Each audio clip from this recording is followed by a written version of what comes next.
బాబాయ్ నువ్వేం చేస్తున్నావు అర్థమవుతుందా? బాబాయ్ నువ్వు గడ్డి కాల్చేస్తున్నా అని అనుకుంటున్నావు, కానీ ఇట్లా నువ్వు గడ్డి కాల్చడం వల్ల మన భూమికి వేలు చేసే వానపాములు అట్లాగే బ్యాక్టీరియా నీ చేతులారా నువ్వే చంపేస్తుంది. అంతేకాదు నువ్వు ఇట్లా ఒక టన్ను గడ్డి కాల్చడం వల్ల 5.5 kgs ఆఫ్ నైట్రోజన్ అంటే మనం జల్లే యూరియా, 25 kgs ఆఫ్ పొటాషియం అంటే మనం జల్లే పొటాష్, 2.5 kgs ఆఫ్ ఫాస్ఫరస్ అంటే మనం జల్లే డిఏపి, 1.5 kgs ఆఫ్ సల్ఫర్.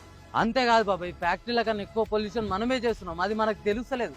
దీని ద్వారా మన భవిష్యత్తు మొత్తం ఖరాబ్ అవుతుంది. సరేనే మరి ఏం చేయాలి చెప్పరా అదే. బాబాయ్ మీరు ఇట్లా గడ్డి కాల్చడమే సొల్యూషన్ అనుకుంటారు, కానీ అది కాదు. నువ్వు బేలర్తో గడ్డి కట్టలు చుట్టించావు అనుకో, డైరీ ఫామ్ వాళ్ళు పైసలు ఇచ్చి మరీ తీసుకోపోతారు కదా.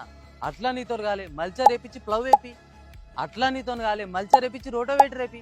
అయినా నా దగ్గర అవన్నీ పైసలు లేవు అనుకున్నావు అనుకో, మనకు బయట వేస్ట్ డికంపోజర్ అని దొరుకుతుంది, 20 నుంచి 25 రూపాయలలో ఉంటుంది.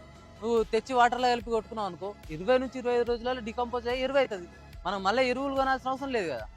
దయచేసి ఈ రీల్ ప్రతి రైతుకు షేర్ చేసేలా చూడండి. చాలా మంది రైతులు తెలిసి తెలియక చాలా మిస్టేక్ చేస్తారు. సో ఇట్లా మనం గడ్డి కాల్చడం వల్ల మనకన్నా మన భవిష్యత్తు చాలా సఫర్ అవుతుంది అనమాట. సో ఇట్లాంటి ఇన్ఫర్మేటివ్ వీడియోల కోసం ప్లీజ్ టు ఫాలో. వస్తాం మళ్ళీ రైట్.